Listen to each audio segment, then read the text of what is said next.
Last week, the Mile High City, Denver, Colorado, breaking a long snowless streak of more than 220 days. It finally happened, said people living in Denver. While it wasn't a lot, technically counted 0.2 inches at the airport, which is about 22 miles east of downtown Denver. That's an important little detail. 22 miles east of downtown Denver. Yeah. When you fast forward to this morning, we are seeing scenes like this. This is a live look into Denver, the Mile High City.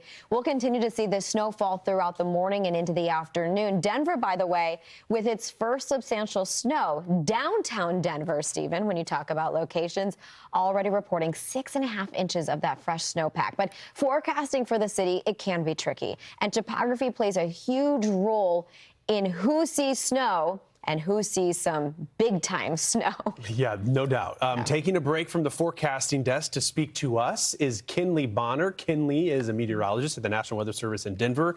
Kenley, I'm wondering if you chose Denver or if Denver chose you, because it can be a really tricky city to forecast for. But I guess tell us about those complexities, and perhaps that's one of the reasons why you work there. Yeah, absolutely. Good morning, Marissa. Good morning, Stephen. Denver definitely has a lot of different weather and different topography to work with, and I definitely chose Denver. It's got a little bit of everything, and you can't go wrong. Yeah, go ahead. Well, I was going to say, the airport being that 22 miles away from downtown Denver, as we always talk about, nobody lives at the airport, but it's one of the official reporting stations. So kind of give us a summary of what we've seen. You had mentioned about 6.5 inches reported out of downtown, so that's quite a bit more than what the airport has seen so far this morning, correct?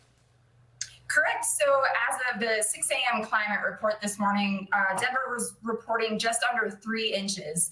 So we're expecting a few more inches, but as of all the storm reports that are coming in so far, we're seeing the highest impacts were in the southern foothills. So that's going to be just west of town. And we're seeing between 3 and 7 inches so far this morning.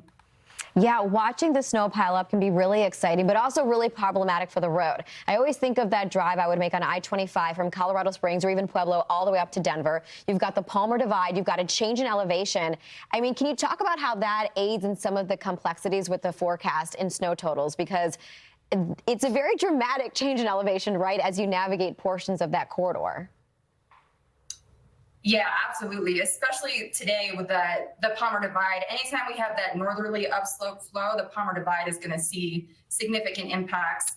And we have a very steep gradient. So you can be going just a few hundred feet in elevation, which isn't very much in mileage, and you're going to see significant impacts. So that's why today, so far, we're seeing those larger totals in the southern portion of the foothills where that upslope is most impactful. I know you all were talking about when this is all said and done, there could be some spots closer to the southern foothills that approach maybe a foot of snow. Sometimes you have those more mesoscale features that can really enhance the snow. So Kenley, when we look at just this overall pattern, we did it in 2021. We were like, oh my gosh, this snowless streak, because Denver has had quite a streak. What's your observation? Is a later onset of this snow becoming more common? We were here talking about it again as early as, well, just on Black Friday, which wasn't too far gone. Are we going to see another snowless streak? It just seems like Denver's been snow-starved. Well, we typically only look about, 8 days out here in our forecast office, and it's not looking promising for our lower elevations down here. But it is looking promising in the mountains, especially the northern mountains with this northwest flow.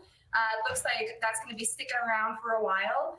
I think I heard you guys say earlier, you were discussing that temperatures down here at the lower elevations are looking to warm back up into the 50s by the beginning of next week.